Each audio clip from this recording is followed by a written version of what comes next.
नमस्कार, मैं doctor Suresh, assistant professor ABST। आज के इस वीडियो में हम बीकॉम सेकेंड ईयर में जो पेपर है इनकम टैक्स में इनकम फ्रॉम कैपिटल गेन के बारे में पढ़ेंगे। कैपिटल गेन क्या है? पूंजी लाभ, जिसको हिंदी में हम पूंजी लाभ बोलते हैं। पूंजी लाभ से क्या आशय है?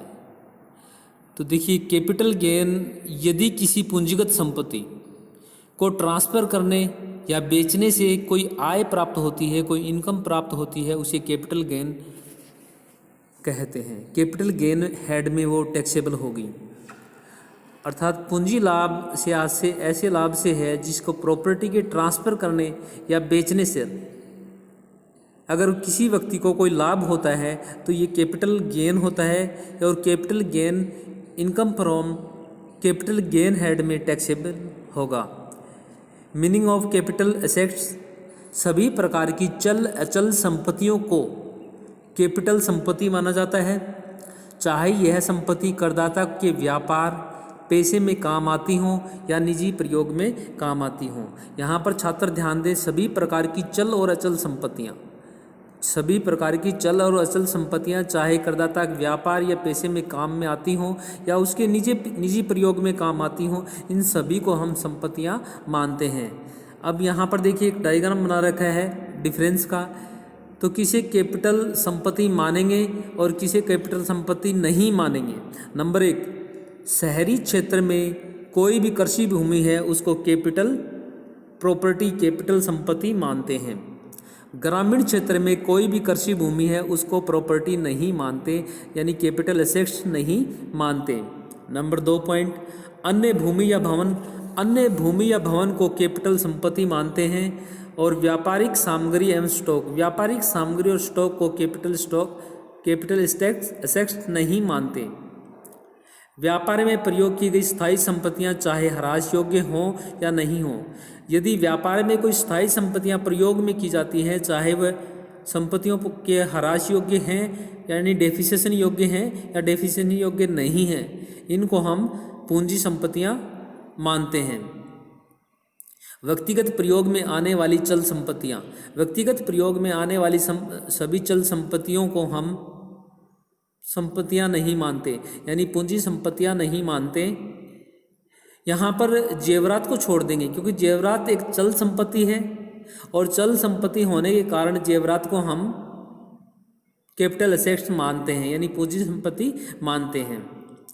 नंबर 4, अंश व प्रतिभूतियाँ share and securities, share and securities को हम कैपिटल गेन में शामिल करते हैं, यानी इसको पूंजी संपत्तियाँ मानते हैं। दूसरा हमारे पास इसी में अगले में 4.5 में गोल्ड बॉन्ड 1977 गोल्ड बॉन्ड को हम कैपिटल गेन नहीं मानते।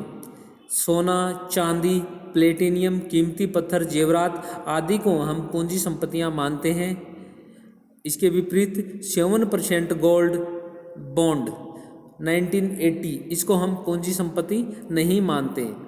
प्राचीन वस्तुओं का संग्रह, चित्रकारी, मूर्तियां, अन्य कला का सामान, प्राचीन वस्तुओं का कोई संग्रह है या कोई चित्रकारी है या मूर्तियां हैं, इनको हम सभी को पूंजी संपत्तियां मानते हैं।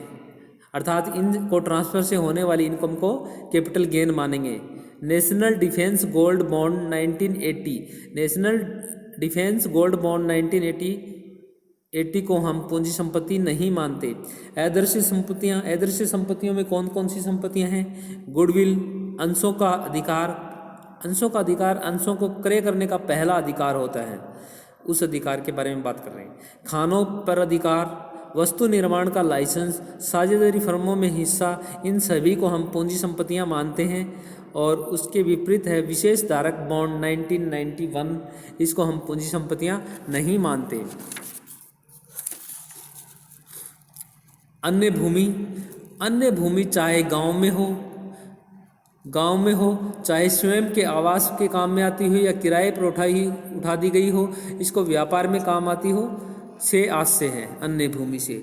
ग्रामीण क्षेत्र में कृषि भूमि से आशय है ऐसी भूमि जहाँ की जनसंख्या 10,000 तक हो तथा नगर पालिका से 8 किलोमीटर दूर हो, इसको ग्रामीण क्षेत्र की कृषि भूमि मानेंगे। मीनिंग ऑफ ट्रांसफ़र, यहाँ पर देखिए सबसे महत्वपूर्ण है कि ट्रांसफ़र किसको हम ट्रांसफ़र मानेंगे और किसको ट्रांसफ़र नहीं मानेंगे। पूंजी संपत्तियों का विक्रय, विनिमय, त्याग, अनिवार्य अधिग्रहण, व्यापार स्टॉक में परिवर्तन आदि व्यवहारों को हस्तांतरण माना जाएगा। यानी इस प्रकार के जो अगर कोई ट्रांजैक्शन होते हैं तो इनको हम ट्रांसफ़र मानते हैं, परंतु निम्न हस्तांतरण को कभी भी हम हस्तांतरण में शामिल नहीं करते।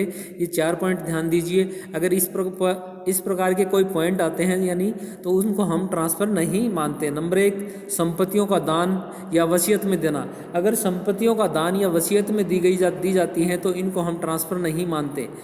नंबर 2, एचयूएफ की दशा में संपत्तियों का बंटवारा। हिंदू अनडिवाइडेड फैमिली की दशा में संपत्तियों का प्रॉपर्टी का बंटवारा होता है, इसको हम हस्तांतरण नहीं मानते। फर्म के समापन पर संपत्तियों का बंटवारा।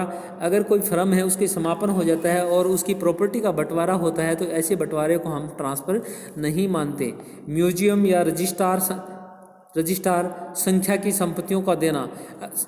म्यूजियम रजिस्ट्रार संस्था की कोई संपत्तियां देता है तो इनको हम ट्रांसफ़र की श्रेणी में नहीं मानते। नोट यहाँ पर ध्यान दीजिए, डिबेंचर को अंशों में परिवर्तन किया जाना, यानी जो डिबेंचर हैं उन यानी ऋणपत्रों को अगर शेयर में परिवर्तित किया जाता है तो ऐसे परिवर्तन को हम हस्तांतरण की श्रेणी में नहीं रखते। यहाँ पर छात्र फिर ध्यान दीजिए, अगर डिबेंचर को हम ट्रांसफ़र ऑफ शेयर में करते हैं यानी डिबेंचर को हम परिवर्तन शेयरों में करते हैं तो ऐसे हस्तांतरण को हम हस्तांतरण नहीं मानते।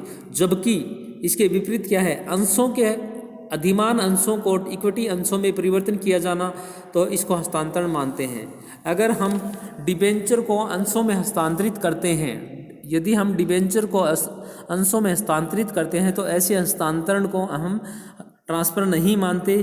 परंतु यदि अधिमान अंशों को यानी प्रेफरेंस शेयर होल्डर को हम इक्विटी शेयर होल्डर में परिवर्तन करते हैं तो इसको हस्तांतरण माना जाता है। कैपिटल गेन के ये पॉइंट आप ध्यान से देखिए। आगे हम इसी क्रम में नेक्स्ट वीडियो में आगे के रूल्स पढ़ेंगे।